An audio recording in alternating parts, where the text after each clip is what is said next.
요즘 가장 뜨거운 이슈를 집중해서 파헤쳐보는 이슈 플러스 시간입니다.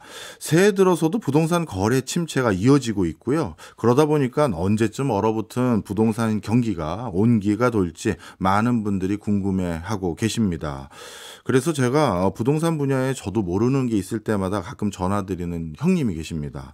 사실 우리가 뭔가 어려운 일이 닥쳤을 때 누군가에게 물어볼 수 있는 그런 조언 구할 수 있는 사람이 있으면 참 뿌듯하고 든든하고 할 때가 있는데요. 그분이 마침 또 업계 최고 자타 공인의 고수라면 더더욱 행복하겠죠. 저를 늘 행복하게 만들어주시는 광순의 복덕방에 이광수 대표님 나와 계십니다. 어서 오세요. 안녕하세요. 예. 아유, 감사합니다. 아닙니다. 네. 저야 항상 사석에서는 형님이라고 부르면서 궁금한 거 있으면 여쭤도 보고 하는데 네. 우리 청취자분들께도 오늘 궁금한 것들 많으실 것 같으니까요. 많이 알려주세요. 그럼요. 그래서 뭐든지 여쭤보시면 제가 답변 솔직하게 드리고요. 네. 그리고 제가 또 네.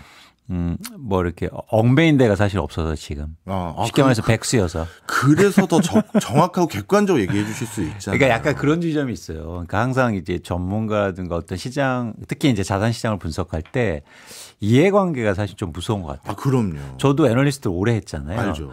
예를 들어서 제가 어떤 회사를 분석하는데 그 전에 돈을 받고 이걸 떠나서 밥 한 끼 먹었어요. 그러면 이렇게 마음이 무거워. 그게 사람의 정이니까. 맞습니다. 네. 근데 이제 제가 부동산 시장 얘기하는데 전 어디로도 다 자유스럽지 않습니까? 네. 건설회사도 자유스럽고 제가 복덕방 중개업을 하는 것도 아니고. 그렇죠. 그러니까. 네. 알겠습니다. 그럼 단도직입적으로 네. 첫 번째 질문부터 여쭤볼게요. 2024년 집값 어떻게 되나요? 시장의 전체적인 흐름을 좀 말씀드리고 싶은데요. 일단 상반기에는 거래량이 다시 크게 감소할 겁니다. 예, 그러다가 예. 이제 하반기 때부터 가격 하락폭이 커질 겁니다. 근데 여기서 가격 하락의 개념 규정을 명확히 하실 필요가 있어요. 네. 그러니까 뭐냐면 우리는 가격이 떨어진다는 거 어떤 식으로 표현하냐면 10억짜리가 7억이 빠진 게 많이 빠진 거죠. 8억보다. 예. 명확합니다. 그렇죠. 근데 제가 한번 문제를 내볼까요, 교수님? 네. 자, 10억짜리가 10채 있었어요. 예. 그 중에서 2채가 7억으로 빠졌어요. 예. 그런데 두 번째 경우는요, 4채가 8억으로 빠졌습니다. 예. 뭐가 많이 빠진 겁니까? 4채가 8억을 빠진 게 많이 빠진 거잖아요. 그렇죠. 네. 그렇죠. 네. 근데 우리는 지금 가격을 빠졌다는 얘기를 할 때 네. 10억짜리가 7억으로 빠진 걸 많이 빠졌다고 얘기해요. 근데 우리가 자산 시장, 특히 부동산 시장을 얘기할 때는 그 개수가 많아야 돼요. 빠진 개수가. 예. 그러니까 폭이 아니라. 네네. 그 이유는 뭐냐면 그래야 가격 빠진 게 진짜 빠진 거고 그래야 사실은 부동산을 살 수 있잖아요. 네, 한 채만 빠지면 그건 살 수 없다. 그렇죠. 그런 관점에서 올해 하반기에는 최근의 가격 하락은 사실은 한 채가 7억 빠졌다면 이제는 한 3-4채가 8억으로 빠지는 그런 시장이 올 겁니다. 그래서 제가 그동안 가격 빠졌을 때 어떤 말씀을 드렸냐면 많이 빠졌는데 많이 빠지지 않았다. 그런 표현. 근데 지금 이제 많이 빠지는데 양도 많아질 거다. 올해 하반기부터 네. 그런 전망을 하고 있습니다. 그렇군요. 실제 말씀 듣고 보니까 그런 것 같아요. 뉴스나 아니면 신문에서 어느 동네 얼마짜리 아파트 나왔다 그래서 가보면 금매 나온 거 어쩌다 하나 그거 매매돼서 없고 그쵸. 나머지는 그 가격대에 없어요. 그 소리 듣기가 십상인데 그렇죠. 이젠 하반기에는 그게 아니라 상당히 떨어진 매물들이 적지 않은 숫자로도 나올 수 있다. 그 얘기신 거예요. 맞습니다. 그 전망이 중요해요. 그러니까 예를 들어서 교수님 말씀하신 것처럼 실제로 그런 물량이 떨어지긴 했는데 그런 시장은요 많이 빠진 게 아니에요. 제가 왜 빠졌다는 걸 강조하냐면 모든 자산 시장, 그게 부동산이든 주식이든 많이 빠졌다는 전제가 들어가야 오를 수 있어요. 근데 그 많이 빠졌다는 전제를 가격 하락폭이 한 채가 크고는 의미가 없다. 많이 빠진 게 양이 많아야 돼요. 그래야 쉽게 말해서 바닥이 나와요. 그렇군요. 이해했습니다. 그런데 교수님, 교수님이네. 형님. 이런 소리도 있잖아요. 부동산 시장의 요즘 가장 중요한 변수 중에 전 하나를 정책으로 봐요. 저는 2023년을 어떻게 봤냐면 원래 2023년 1월부터 3월까지는 올해도 집값이 쉽지 않겠는데 전 그렇게 전망했다가 3월 언저리쯤 정부에서 특례 보금자리론 같은 거 쭉 내주면서 이렇게 파격적인 규모의 정책 부양을 그러면 적어도 하방을 좀 막겠는데 그래서 저는 2023년도 약간 회복세로 전환할 수도 있을 것 같습니다. 저는 그게 전망을 했었거든요. 그게 마치셨어요. 네, 그런데 회복했잖아요. 이번 2024년도도요. 요 근래 일주일 동안 어떤 얘기가 돌았냐면 자꾸 정부에서 부동산 대책 중에 특이하게 다시 부양과 관련된 대책을 내놓더라고요.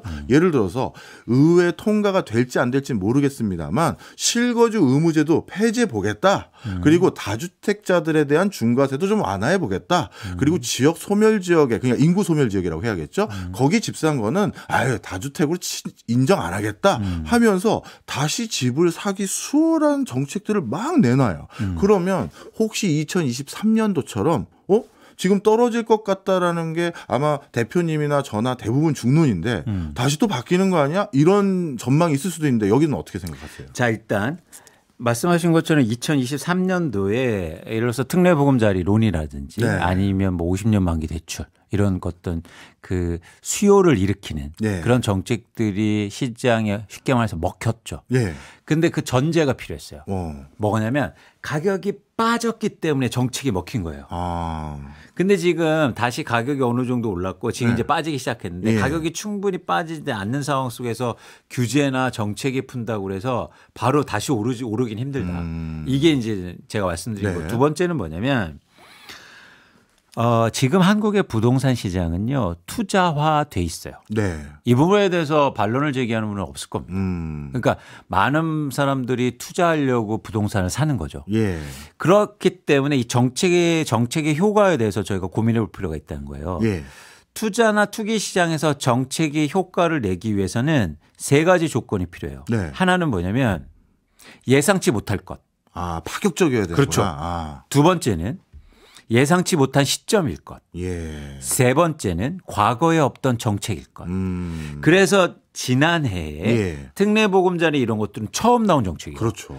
그리고 사실은 가격이 빠져서 막 그런 정책에 대해서 얘기 안 하는데 갑자기 확 나왔어. 예. 규모가 크게.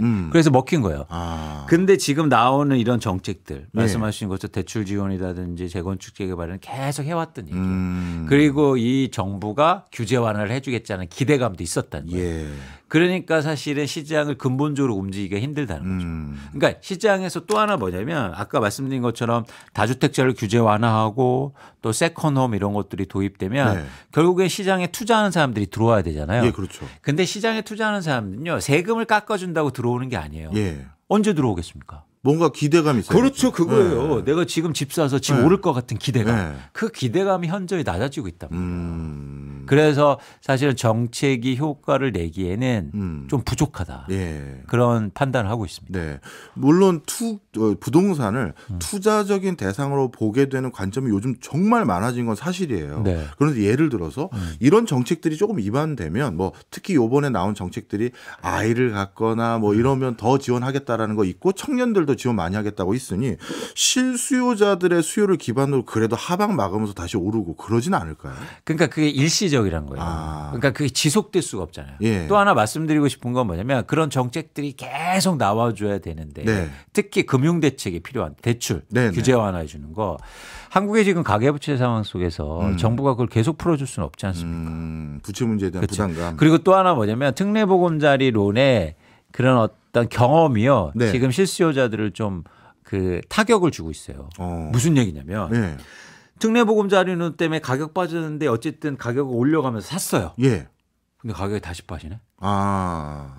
이거 대출 해준다고 해서 마냥 사는 게 아니구나. 음. 그런 어떤 학습 효과들이 시장에서 생기기 시작했다. 네, 네. 무주택자들. 네. 그런 차원에서는 효과가 좀 제한적이게 가능성이 좀 높다고 판단합니다. 그렇군요. 네.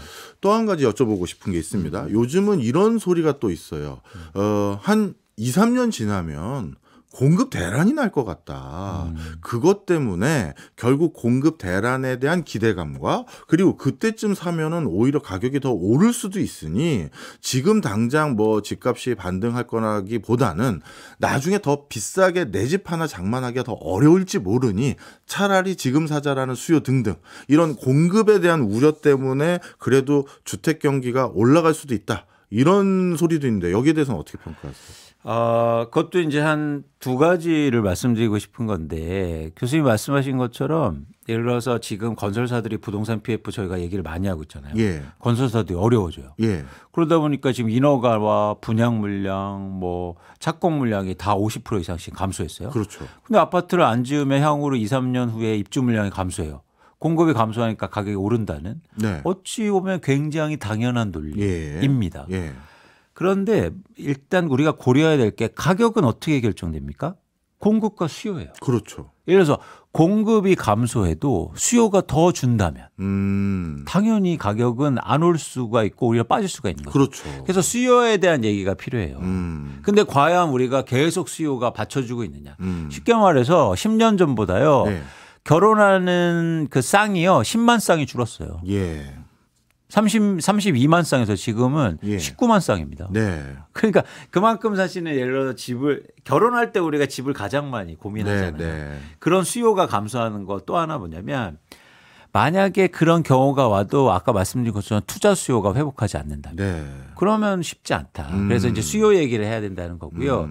또 하나 무슨 얘기냐면 사실은 연결되는 지점이 입주 물량이 감소하면 너무나 당연히 오를 가능성이 있다는 게 전세 가격이에요. 예. 전세 가격이 오르면 어떻게 되냐면 그러면 전월세 비율이 올라가서 그렇죠. 전세 매매 비율이 예. 그렇게 되면은 내가 일종의 갭 투자가 증가할 수 있죠. 전세 끼고 사는 거. 그렇죠. 예. 이런 건 분명히 가능해요. 예. 그래서 그런 것들에 대해서 저희가 고려는 하고 있지만 과거 경험을 그래서 얘기할 필요가 있습니다. 예. 이때하고 똑같은 그 뉴스나 그 경험이 있었어요. 그건 언제냐면 2008년, 예. 2009년도. 금융위기 때 우리나라 100대 건설사 중에서요. 45개가 망합니다. 워커 법정 관리 들어가요. 오. 지금보다 더 심각했어요. 예. 미분양이 16만 5천 가구였어요. 네. 그래서 그때도 똑같아요. 네. 2009년도, 10년도 여러분들이 뉴스 찾아보시면 주택 공급 50% 감소했다. 그래서 정부에서도 국토부 때 장관이 나와서 앞으로 집 부족할 것 같으니까 우리가 뭘 해야 된다. 막 이런 얘기를 하는데 예. 그러면 2년 후에 집값 어떻게 됐습니까? 2012년, 13년도에 그때 안 좋았죠. 가장 안 좋았어요. 네. 그러니까 꼭 말씀드린 것처럼 공급만 얘기하는 게 아니라 수요도 얘기해야 된다. 이게 재화의 가격 아닙니까? 예. 예.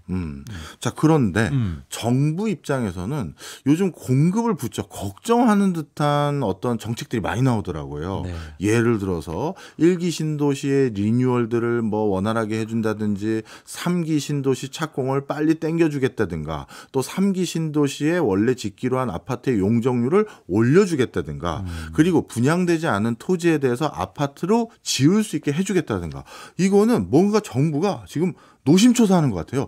야, 이러다가 공급 대란이 일어나서 집값 확 오르면 또 어떡하지? 이런 입장으로 정부는 지금 정책을 설계하고 있는 것 같은데 이 정부의 정책 설계에 대해서도 한마디 평가를 해 주시죠. 교수님 진짜 집값이 오를까 봐 걱정하는 거예요? 그게? 정부가 저는 그래서 공급을 많이 해서 집값을 공급 대란으로 올라가는 거 막으려고 하는 듯한 그런 논조로 발표를 지금 하고 있는 것 같거든요. 그렇죠. 왜냐하면 그게 뭐랄까 아까 말씀드린 것처럼 공급이 부족하면 집값이 오를 거다. 예. 그래서 공급을 꾸준하게 해야 된다는 그런 논리의 예. 연장선상 안에 있는 예. 건데 사실은 그게 실제로 공급을 원활하게 할 것인가에 대해서는 저는 좀 회의적이에요. 그러니까 왜요? 왜냐하면 네. 우리나라 주택 공급의 기본적인 속성에 대해서 아셔야 돼요. 네. 뭐냐면 민간이요 92%를 담당하고 있어요. 예. 그렇죠? 예. 그러면 민간이 아파트를 대부분 공급하는데 민간은 언제 아파트 공급을 늘립니까? 땅 있으면 늘리는 거 아니었나요? 아니 돈 벌려고 늘리는 거죠. 그렇죠. 예. 그렇죠. 예. 돈을 벌 수 있다고 생각하면 공급을 늘리겠죠. 예. 근데 지금 상황에서 돈을 벌 수 있습니까 없습니까? 못 벌잖아요. 그러니까 공급을 줄이는 거예요. 그래서 가격의 요소가 어떻게 되냐면 예. 가격이 올라야 공급이 증가하는 우리나라의 주택 구조예요. 네. 아. 그래서 정부가 실제로 공급을 늘리고 싶으면 민간한테 맡겨서는 안 되고 예. 공공의 공급을 늘려야 돼요. 예. 근데 자꾸 공급 얘기면서 민간 얘기를 하다고요. 민간은 지금 공급할 생각이 없어요. 못 해요. 태원건설이 어떻게 아파트를 더 짓습니까? 네. 지금 대형 건설사들도요 PF 물려서 엄청 어려워요. 그들한테 집을 더 공급하라고? 예. 안 된다는 거예요. 그렇기 때문에 사실은 진짜 공급을 늘리고 싶으면 공공이 나서야 된다. 예. 그런 측면에서 제가 아쉬운 진짜 공급을 늘려서 집값을 안정시키려는 생각이 있는 건가? 그런 관점에서. 그래서 사실은 진짜 공급을 늘리고 안정적으로 시장을 유지하려면 우리나라에서는 네. 공공 비중을 늘려야 돼요. 공공이 분양하는 주택. 네. 대신에 이제 우리가 또 단점이 뭐냐면 공공주택이 항상 이렇게 취약하고 네. 좀 작고 네. 이렇잖아요. 네. 근데 질이 높은 공공의 분양을 늘리는. 네. 그래서 최소한 저는 공공의 비중이 25% 정도는 돼야 되지 않을까.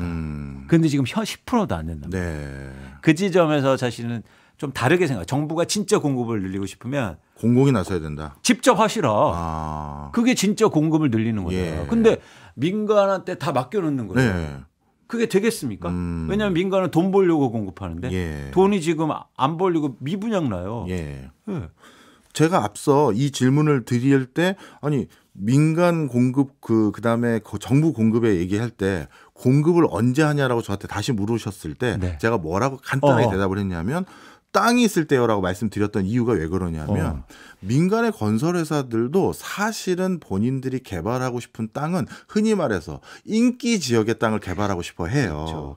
그런데 거기가 쉽게 얘기해서 우리나라는 땅을 마음대로 개발할 수도 없고 그리고 기존에 인기 있는 지역은 뭐가 있거든. 그러니까 그걸 헐고 개발하는데 너무 시간이 걸리거나 매물로 개발할 수 있는 게 안 나와서 그래서 이번에 부동산 PF 쪽에 그 문제 생긴 건설사 현장 분들도 얘기를 들어보면 우리가 이 외진 곳에 우리가 이런 곳에 수익성이 참 의구심이 있는 지역에 집을 짓게 됐던 이유들 중에 하나가 짓고 싶은 동네에 땅이 있어야 지을 거 아니냐. 그러다 보니 이런 데도 개발하면 좀 뭔가 수익이 낮지 않겠느냐 해서 지었다는 의견도 일부 있어요. 그렇습니다. 자, 그러면 그 관점에서 다시 돌려보면 정부에서 지금 하겠다는 여러 가지 일련의 절차는 그 용적률을 올려주고 신도시에 매각되지 않은 땅에 아파트를 지어주고 그리고 도심지 내에 재건축 재개발도 이제 우리가 안전진단이나 이런 걸로 딴지 안 걸겠습니다라는 건 짓고 싶었던 인기 지역에 조금 더 공급을 늘려주겠다 이렇게 해석하면 안 되는 건가요? 그것도 주체를 민간한테 넘기는 거잖아요. 예. 민간한테 넘기는 순간 사업의 진척이 안 된다고요. 아 오히려. 네, 예를 들어서 아까 교수님 말씀하셨는데 네. 자 재건축 규제를 완화해주면 공급이 잘 될 거라고 생각하세요? 천만 그건 원 아니에요. 그건 아니에요. 예. 네, 어려울 거예요. 더 예. 어려울 거예요. 이유는 뭐냐면 민간한테 맡기는 순간 이해관계가 굉장히 달라지잖아요. 예. 그러니까 그 동의하고 이러기가 엄청 어렵지 않습니까? 네. 사실 그래서 재건축이나 재개발도 공공이 더 네. 나서야 돼요. 민간한테 맡길수록 뭐냐면 공급이 안 된다고요. 그런데 저는 이제 근원적인 문제 제기를 하고 싶은 예. 게 그래서 주택 공급에 대한 얘기를 하는 건 한계가 있는 거예요. 정책으로요. 그렇죠. 땅이 갑자기 공중에서 솟는 게 아니고. 그래서 공급을 늘려서 집값을 안정시키다는 말이 어쩌면 공허한 거예요.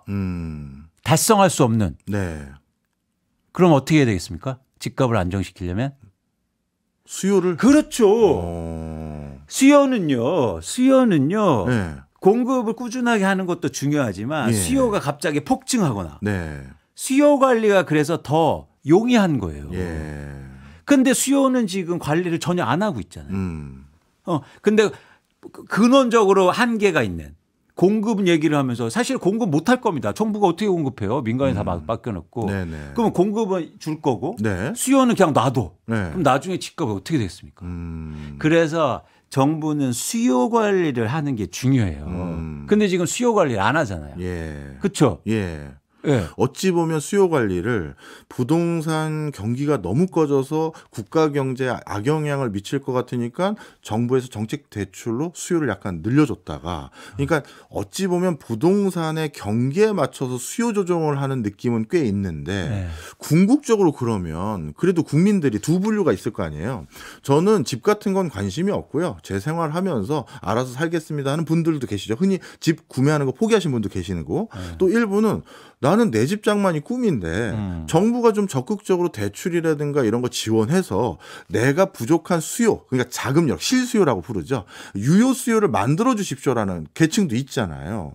그러면 이 두 그 목소리 중에서 어디에 장단을 맞춰야 되나? 그것도 고민일 것 같은데. 그렇습니다. 그래서 이제는 사실은 후자에 그러니까 대출해 주면서 예. 그런 후자의 목소리에 맞추는 지금 분위기인데 네. 근데 저는 또 그것도 본질적으로 얘기를 좀 해보고 싶은 거예요. 네. 예를 들어서 내가 지금 나 집이 필요해요. 나 무주택자인데 내 집만 하고 싶어요. 그런 욕망이 다 있으시잖아요. 예. 근데 두 가지 방법이 있어요. 예. 첫 번째는 그런 분들한테 대출을 해줘요. 예. 사. 돈 없잖아 지금. 네. 그 대신 미래 소득을 땡겨서 대출해서 사게 해요. 네. 근데 또 하나 방법이 있어요. 집 많이 지어주는 거 아닌가요? 아니요. 집값을 안정시켜 주는 거예요. 아. 그래서 내가 대출을 무리하게 안 해도 집값이 안정되면 살 수 있는 여력이 생기잖아요. 네, 네. 자, 어느 게 정부가 더 노력해야 되는 방향성입니까? 최근에요. 국토연구원이 어떤 보고서 자료를 내냐면 우리나라 저출산이라든지 이런 문제의 가장 큰 게 높은 집값이래요. 네. 그러면서 거기서 나온 대책이 뭔지 아십니까? 뭐예요? 취득세를 그래서 완화해 줘야 된대. 아니 집값이 높아서 애를 안 낳는데 거기서 취득세를 완화해 준다고 애를 낳겠습니까? 그건 좀 이상하네. 아니 원인이 높은 집값에 있으면 그러면 집값을 안정시키는 게 도움이 되는 거잖아요. 네. 그런 식의 생각을 갖고 있으니까 사실은 우리가 근원적으로 이게 문제 해결이 안 된다고 좀 보는 거예요. 근데 또 이럴 수도 있잖아요.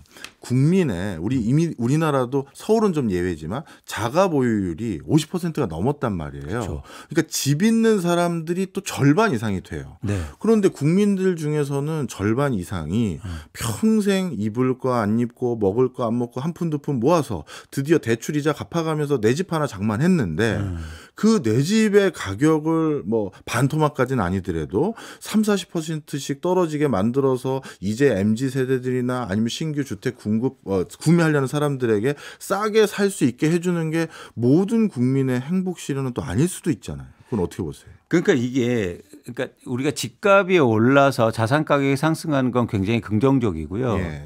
그런데 우리가 본질적으로 또 얘기하고 싶은 건 뭐냐? 부동산 가격은 장기적으로 오를 수밖에 없어요. 장기적으로. 그렇죠. 네, 그렇죠. 인플레이션도 되고 예. 사실은 이게 사용 가치가 있기 때문에 급락할 수가 없단 말이에요. 오늘 그 얘기 잘하셨어요. 제 주변에 많은 분들이 이광수 대표님은 집값이 무조건 떨어지는 얘기만 한다 오해를 하시더라고요. 아니에요.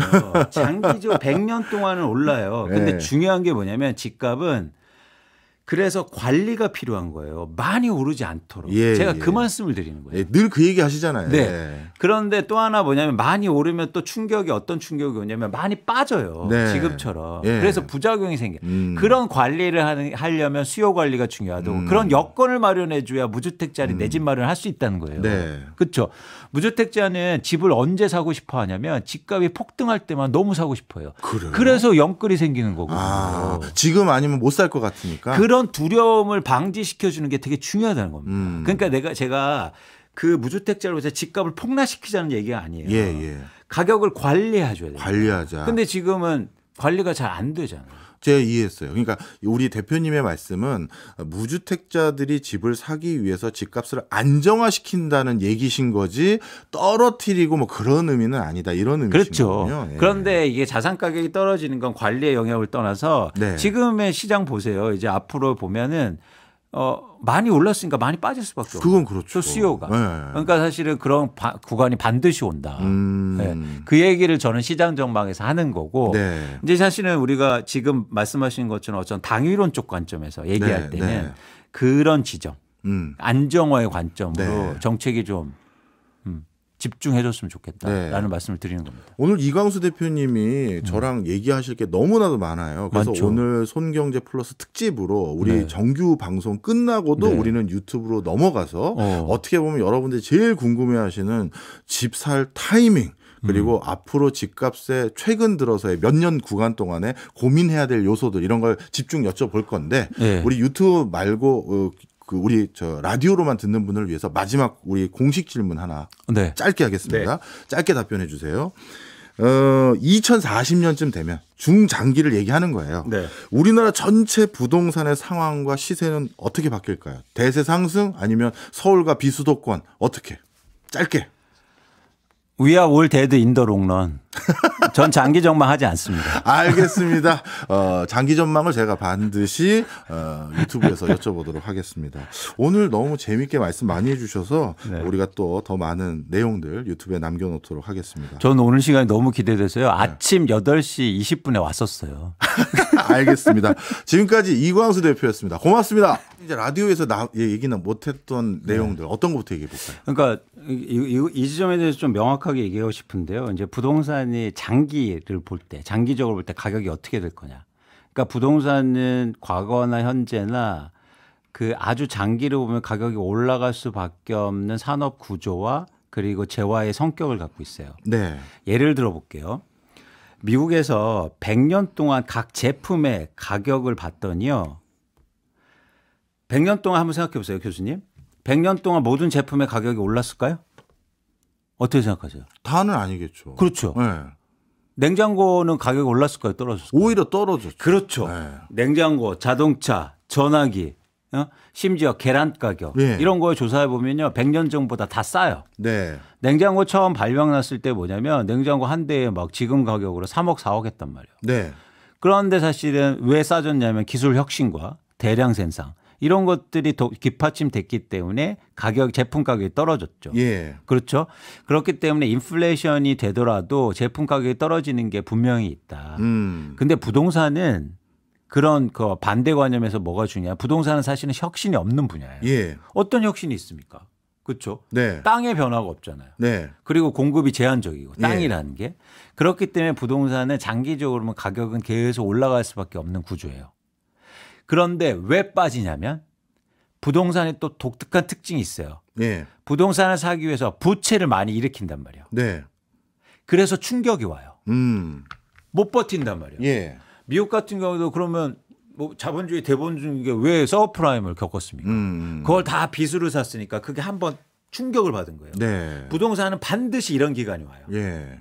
그러면 우리가 전략은 어떻게 했습니까? 자, 장기적으로 가격은 올라요. 예. 근데 반드시 빠지는 구간이 나와요. 예. 그럼 우리의 전략은 뭡니까?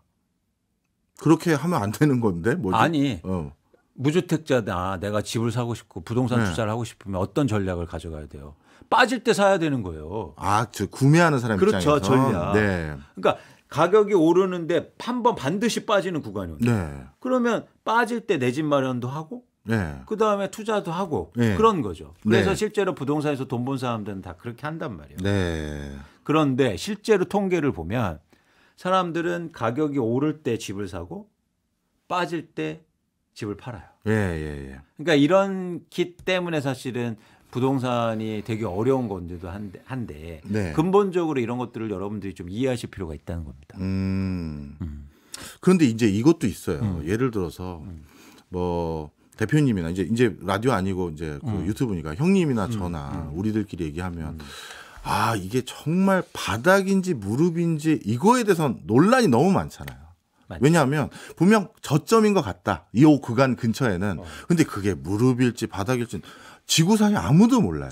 그죠? 그런데 부동산의 특수성이 뭐냐 하면 주식과 달리 요즘 제가 자주 얘기하는 거거든요. 주식은 예를 들어서 한 10% 15% 빠지면 나 손절할래 하고 그냥 바로 팔아버려요. 그런데 부동산은 10% 15% 빠졌다고 해도 함부로 못 팔아요. 왜?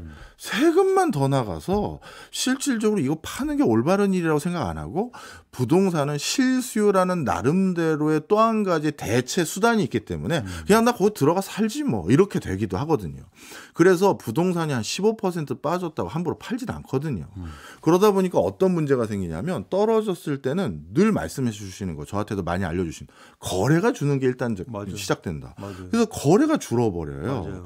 그러니 거래가 주니까 빠졌다고 해서 사기가 쉽지 않을 때도 있고 맞아요. 그다음에 더 중요한 거 지금이 발목까지 빠진 금액인지 무릎까지인지 모르다 보니까 대부분의 사람들은 결국 어떻게 하냐면 존버라고 흔히 부르잖아요. 어차피 부동산은 한 번 사면 10년 5개월 가까이를 보유하다 보니 대한민국 같은 경우는 1960년부터 2023년까지 그 10년 6개월을 어떻게 잘라도 반드시 무릎이나 무릎 이하에서 샀다가 어깨나 어깨 이상에서 팔게 되니까 그냥 그동안은 그렇게 하셨어요. 뭐 미래는 좀 나중에 얘기한다 하더라도 그렇다면 이런 특성들 때문에 아까 서브프라임 때도 물론 서브프라임이 최저점이었다. 야 그때 사자 이렇게 돼도 되는데 그 서브프라임이 또 5년 뒤에 올지 10년 뒤에 올지 모르니까 지금 대부분 결국 상당 기간 지나면 지금 내가 산 가격보단 올랐잖아. 어머니가 그랬고 할머니가 그랬어. 그래서 사는 게 우리나라의 좀 제가 보기엔 일반 패턴이라고 봤어요. 그쵸. 정부가 돈만 붙어주면. 그치. 그런데 이 패턴이 지금도 저는 어느 정도 또 계속될 수 있는 여지가 있다고 보거든요. 어떠세요? 그러니까 가능성이 있죠. 그런데 우리가 미래를 얘기할 때 불확실성이 크잖아요. 예. 근데 그 불확실성을 줄일 수 있는 가장 좋은 방법은 예. 자산 가격이 쌀 때 사는 거예요. 예. 그러니까 과거하고 똑같이 안 될 가능성도 전 상당히 높다고 봐요. 네. 어떻게 될지 사실 모르지만 네. 그래서 우리가 강조하는 건 자산 가격이 빠졌을 때 사면 사실 그 불확실성이 확 줄지 않습니다. 그렇죠. 그래서 자산 가격이 중요하다는 거고 이런 네. 변동성 있을 때는 아까 좋은 말씀이세요. 그러니까 뭐냐면 부동산에서 누가 이걸 파냐 손실 보면서 근데 파는 사람들은요 손실 보면서 부동산 파는 사람들은 사실 많지 않아요. 네. 대부분 부동산 가격에서 부동산 시장에서 매물을 결정하고 그리고 매물의 양을 뭐 늘었다 줄였다 하는 사람들은 많이 번 사람들이에요. 부동산에서 수익이 났어요. 네네. 그래서 최근에도 통계 자료를 보면 뭐냐면 10년 초과 보유한 소유자들의 매물이 많아지고 있어요. 네. 그 이유는 뭐냐면 내가 돈은 벌었어요. 네. 충분히 벌었다. 그런데 안 오를 것 같아. 아, 이 정도면 내가 이제 번 거 더 현금하면 되겠네 이런 생각. 네. 그리고 조금 있으면 내가 번 게 줄어들 것 같아. 그러면 파는 거예요. 네. 마이너스 낸 사람들은 안 판다니까요. 맞아요. 버텨요. 버텨. 그래서 시장을 움직이는 공급은 마이너스 공급이 아니라 돈을 번 사람들이 나오는 물량이에요. 근데 지금 우리나라가요. 네. 돈을 갖고 자산가들 중에서 부동산 비중이 너무 많아요. 네, 네. 더 그렇죠. 이상 살 수가 없어요. 예, 예.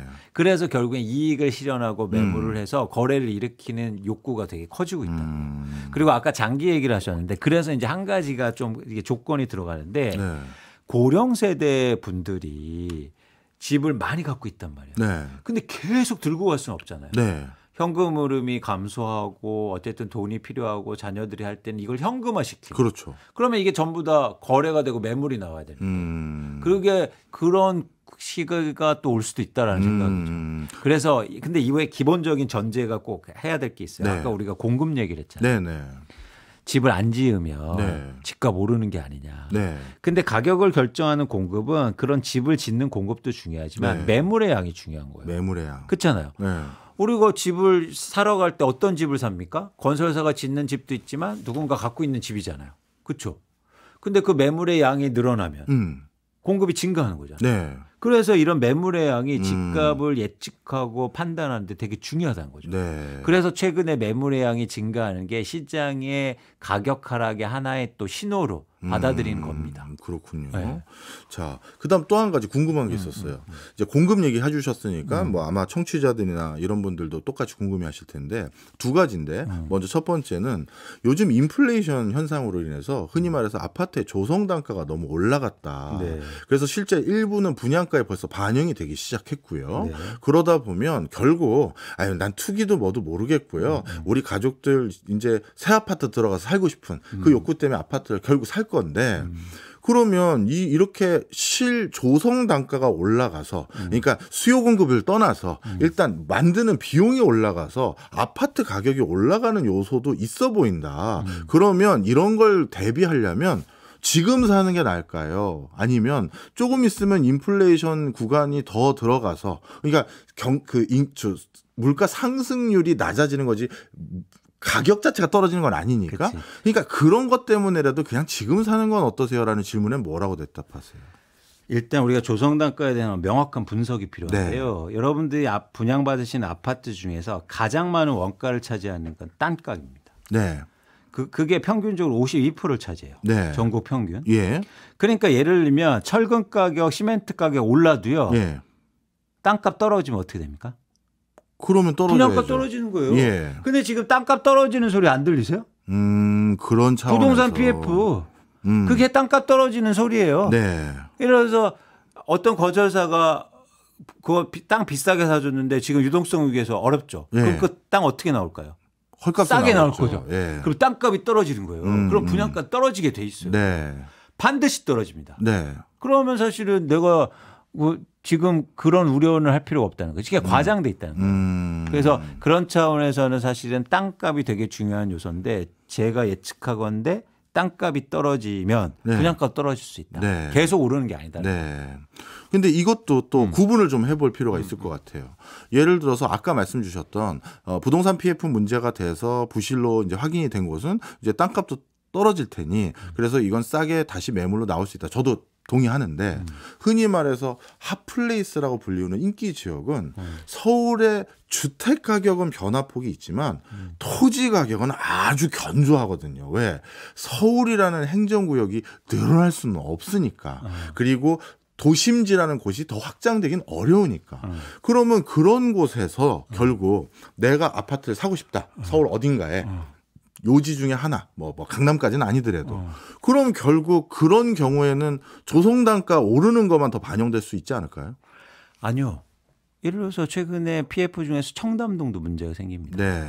그러니까 요지도 땅값이요. 그러니까 자산 가격이 계속 오르는 게 아니라 최근에 네. 급등했잖아요. 네. 이 가격이 부담스럽다는 거예요. 이 가격은 떨어질 수밖에 없어요. 사실은 서울에는요. 빈 땅이 없잖아요. 네. 그렇죠? 그래서 땅값을 추정하기 힘들어요. 네. 근데 지금 강남에 아파트 가격이 떨어지고 있다는 건 무슨 얘기입니까? 땅값이 떨어진다는 얘기예요. 땅값이 떨어질 수 있다. 네. 그러니까 지금 기존에 거래되는 아파트들은 사실은 그게 다 땅값이라고 얘기하시면 돼요. 네. 그렇잖아요. 네. 네. 새롭게 짓는 게 아니라. 네. 네. 그건 가격이 예를 들어서 송파구의 아파트 가격이 떨어진다. 그건 땅값이 떨어지는 거예요. 그렇기 때문에 그런 요지도 땅값 떨어질 수 있다라는 겁니다. 알겠습니다. 자, 그다음 두 번째. 네. 인플레이션 구간 말고 또 공급 부분에서 여쭤볼게. 인구수도 줄고 그리고 고령 세대이기 때문에 본인들이 뭐 새로운 아파트로 또 더 좋은 데로 이사 가고 그런 수요는 줄어들 것 같긴 해요. 근데 최근 5년 동안 세대 수가 한 300만이 늘었거든요. 그럼 세대 수가 늘었다라는 건 그거만큼 나도 별도의 집 한 채가 필요합니다라는 수요가 확정적인 건 없거든요. 그럼 300만 가구의 세대 수가 늘은 것은 또 공급을 더 해야 될 이유가 아니냐 이런 지적도 있어요. 그렇죠. 그래서 이제 1인 가구 증가해서 뭐 소형주택하고 막 예. 이런 얘기해서 오피스텔 엄청 지었잖아요. 네. 근데 지금 오피스텔이 분양이 안 되고 난리가 났습니다. 예. 그러니까 여기가 1인 가구 증가하고 세대수 증가한 것에 대해서 좀 고민할 필요가 있어요. 예. 물론 통계적으로 확실히 구분되진 않지만 그게 상관관계가 나타나는 게 집값이 오르면요. 예. 세대수가 늘어나요. 네. 왜 그럴까요? 그것도 집 살려는 수요 늘어서? 그렇죠. 그러니까 우리나라의 기본적으로 무주택자들은 이제 새로 생긴 세대들의 가장 큰 그 희망, 그러니까 방법은 뭐냐면 청약이잖아요. 네, 네. 근데 청약 가점이라든지 청약 통장 이런 것들을 만들 때 세대수 분리를 해야 만들 수 있지 않습니까? 네, 네. 그렇기 때문에 가격이 오르면요. 세대수 분할이요. 굉장히 가파르게 일어나요. 네. 그러니까 사실은 이게 실제 수요라는 거에 대해서 저는 의문을 좀 갖고 있다는 거예요. 그러니까 사실은 투자하려는 수요가 많아지고 그러다 보니까 가장 좋은 방법이 청약이었고 그러다 보니까 예를 들어서 부모님하고 살다가 야, 너 그냥 누나로 주소 옮기고 저 청약통장 가입해. 네. 세대 분리하고. 네. 이런 사람이 굉장히 많다는 거예요. 그래서 정확하게 이게 상관관계가 나타나는데요. 집값이 오르는 지역일수록 세대수가 증가해요. 네, 네. 가구 수가. 네. 그러니까 저는 그런 개연성이 되게 높다고 표현하는 거예요. 실제로 집을 쓰는 네. 실 가구는 아니다라는 네. 말씀입니다. 네. 자, 그러면 이제 뭐 벌써 이제 시간이 조금씩 가고 있으니까 이제 좀 한 시간 하는 거 아니에요? 아니요. 중장기적인 얘기를 살짝 해볼게요. 해보죠. 왜냐하면 인구 구조, 저성장 기조, 지역 소멸, 저출산 이거는 큰 변화 없으면 이제 상수가 돼버린 것 같아요. 정말 큰 뭐 이민 정책도 해보고 뭐 한다고 하지만 뭐 그 어떻게 될지 아직 모르는 거니까 그러면 이런 흐름이 계속되면 서울, 수도권 그리고 기타 지역 부동산 가격은 어떻게 될까요? 그러니까 이거는 그동안 갑자기 일어나는 현상들이 아니에요. 네. 교수님 그렇잖아요. 네. 고령화, 인구 감소, 저성장, 그죠? 출생률 감소가 지금 앞으로 일어날 현상이 아니고 지금까지 계속 돼 왔어요. 네. 맞지 않습니까? 근데 그냥 우리가 체감적으로만 들릴 뿐이에요. 예를 들어서 출산율이 1.2명일 때도 난리 났었어요. 네. 근데 지금 0.7명이니까 1.2명은요 고출산이에요. 그렇네. 그렇죠. 그러니까 기준 자체가 그런 거지, 다른 거지 계속되어 온 트렌드였다. 네. 그러면 그 트렌드 속에서 한국의 부동산 시장의 변화는 어땠냐라고 네. 보면 네. 차별화가 좀 커졌었죠. 네. 왜냐하면 가격 상승률도 좋은 데가 더 많이 오르고 네. 이런 거잖아요. 이런 것들이 앞으로 지속되겠죠. 음. 그렇기 때문에 이거는 새로운 변화가 아니고 그냥 그동안 있었던 부동산 시장 트렌드가 그냥 유지될 거예요. 예. 그런데 우리가 이제 예상해야 될 건 그런 지속되는 변화가 아니라 네. 갑자기 무슨 일이 터질 것 같냐 이런 거에 관심을 좀 가지실 필요는 있어요. 그렇지 않아요? 오히려. 무슨 일이라고 하면 여기서 뭘 말씀하시는 거예요? 예를 들면 뭐 서브프라임 같은 거요? 그렇죠. 혹은 통일. 통일. 네. 혹은 뭐 조선족 분들이 엄청 들어와 한국에. 뭐 예를 들어서 이럴 가능성에 네. 대해서 더 얘기를 해야지. 그건 그냥 고령화 저출산 이거는 그동안 우리가 지금 겪고 있었고 똑같아요. 네. 앞으로도 그렇게 될 거예요. 그래서. 네. 네. 그래서 결국에 말씀드리고 싶은 건 뭐냐면 그런 차별화, 지역 네. 집중화 이건 너무 뻔한 결론이다. 그리고 거기에서 쉽게 말해서 얻을 게 별로 없다. 그런 걸 예측한다고 그랬어요. 네. 네. 그래도 이제 많은 분들은 그런 걸 알아야 그리고 어차피 계속 말씀드리지만 저는 부동산이라는 걸 한 번 취득하면 10년 가까이를 보유하거든요. 그러면 어찌 보면 부동산이라는 투자 대상처는 우리 맨날 주식 얘기도 가끔 하는 것처럼 야 내년 코스피 어떻게 될 것 같니? 내년 코스닥 어떻게 될 것 같니? 이런 얘기는 부동산에서는 유효하지만 내년에 대해서 부동산은 주식 죄송합니다. 주식에 대해서는 내년이 유효하지만 부동산은 그게 아니라 중기적인 트렌드가 어떻게 됩니까? 제가 매달 내는 대출이자를 꼬박꼬박 내면서 이걸 간신히 대집장만을 조금씩 이번 연도에는 화장실 한 평 내 거, 그다음에 입구 쪽 내 거 이렇게 해가고 있는데 그렇게 해서 거의 다 내 걸로 만든 15년 뒤 이랬는데 폭락? 그건 내가 원하지 않는다. 이걸 가능성이 많거든요. 네. 근데 제가 걱정하는 건 그동안은 한국이 저기 땅끝 마을부터 저 이북 근처에 있는 대부분까지도 아까 말씀드린 것처럼 1960년부터 지금까지를 보면 그래도 버티면 올랐다라는 소리를 들어왔던 지역이 대부분이거든요. 근데 앞으로는 저는 아닐 것 같아서 오르는 데는 더 오르고 떨어지는 데는 더 떨어지는 형태로 이제 바뀌는 그 길목에 온 게 아닌가 제 그 걱정을 하는데 어떻게 생각하세요? 그렇죠. 저희가 아까 말씀드린 것처럼 이런 상태가 더 심화되고 변화가 유지되면 지금까지도 그 격차가 계속 있었던 건 맞잖아요. 네. 그 격차가 더 커질 수 있겠죠. 그런데 저는 이게 자산 시장을 보면서 그러니까 전 솔직히 이런 말씀을 꼭 드리고 싶어요. 저는요. 저는 돈을 좋아하는 사람입니다. 그러니까 투자도 많이 하시죠. 그래서 제가 사실 애널리스트 오래 했고 그렇죠. 그러니까 이게 뭐냐면 저는 어떤 관점으로 세상을 보냐면요. 아, 저거 돈 될까? 이 관점으로 봐요. 그런데 교수님이 지금 말씀하신 그 방향성 있잖아요. 거기에는 돈이 없어요. 왜요? 모두 다 그렇게 생각하니까. 그러니까 다 선반영이 돼 있다? 선반영도 돼 있고 거기에서 쉽게 말해서 먹을 게 없어요. 먹을 게 다들 없다. 그렇게 생각하니까. 그런데 그래서 역발상이 필요한 거예요. 네. 특히 부동산 같은 경우에. 네. 예를 들어서 이런 거죠. 그런 식으로 해서 지방에서 폭락이 이루어졌어요. 예. 엄청나게 가격이 빠졌어요. 네. 그래서 가서 샀어. 남들은 다 욕하겠지. 네. 욕하겠지. 그런데 거기다 대고 예를 들어서 갑자기 변화가 일어나요. 그때 먹을 게 사실 많은 거 아니에요. 훨씬 더. 네, 네, 저는 그런 네. 관점에서 봐요. 저평가되어 있는 것들에서 또 큰 수익이 나올 수 있는 그런 거. 그러니까 저는 이게 삶의 방향성하고도 연결돼 있는데 제가 이제 우리가 미래 계획 같은 거 하잖아요. 네. 그래서 예를 들어서 교수님이 형님 뭐 나중에 어떻게 뭐 하실 거예요? 그래서 제가 계획 얘기하잖아요. 네, 가끔 얘기해 주시죠. 그러면은 이제는 그거 좋네요 하면 네. 하기 싫어요. 뭐예요? 그런데 만약에 얘기했는데 그거 안 될 것 같아요. 네. 거기에서 기회가 전 있다고 봐요. 아, 오히려 예. 주목을 안 하니까. 사실은 그게 제가 20년 동안 자산시장에 있고 주식과 부동산을 분석하면서 제가 얻은 거예요. 그래서 여러분들도 내 집 마련하시거나 부동산을 투자를 하시나 그런 관점을 한번 보셨으면 좋겠다. 네. 그래서 유튜브도 보고 저희가 송경제도 보고 플러스도 듣는 거 아닙니까? 남들하고 하죠. 다른 생각을 하고 맞아요. 있어서. 네. 근데 지금 그런 지역 양극화, 오를 거는 오르고 빠질 거는 덜 오르고 더 빠질 거라는 얘기는 다 하고 있단 말이에요. 별로 먹을 게 없다. 네.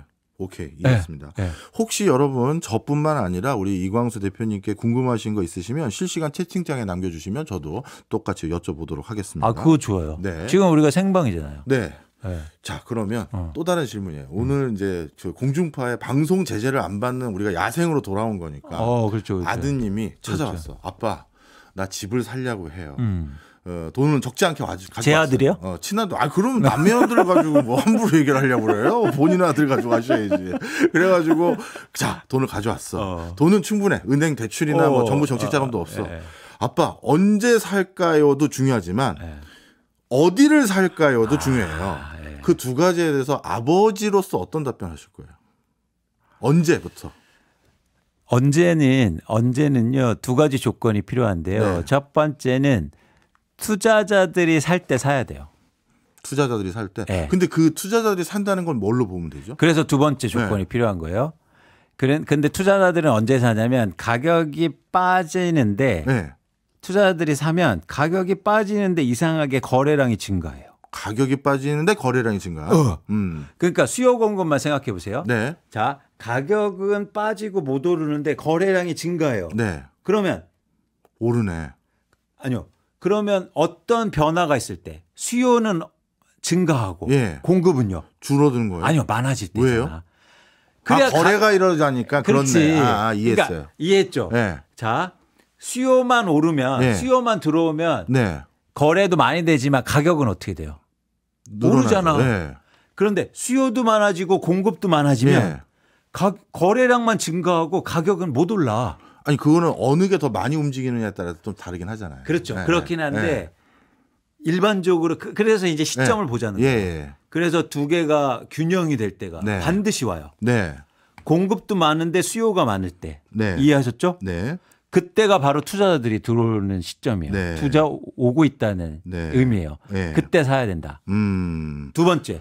잠깐만요. 그럼 그런 비슷한 형국이 있었던 연도가 과거에는 2012년, 13년. 2012년, 13년. 제가 그때 정확하게 집을 사자고 그랬어요. 예. 제가 집값 폭락자가 아니에요. 네. 저는 집을 통해서 여러분들이 돈을 보셨으면 좋겠어요. 네, 네. 그러면 그때 사자는 얘기요. 네. 제가 그때 집 사자고 그러면 사람들이 웃었어요. 뭐라고 했냐면 너나 사라고.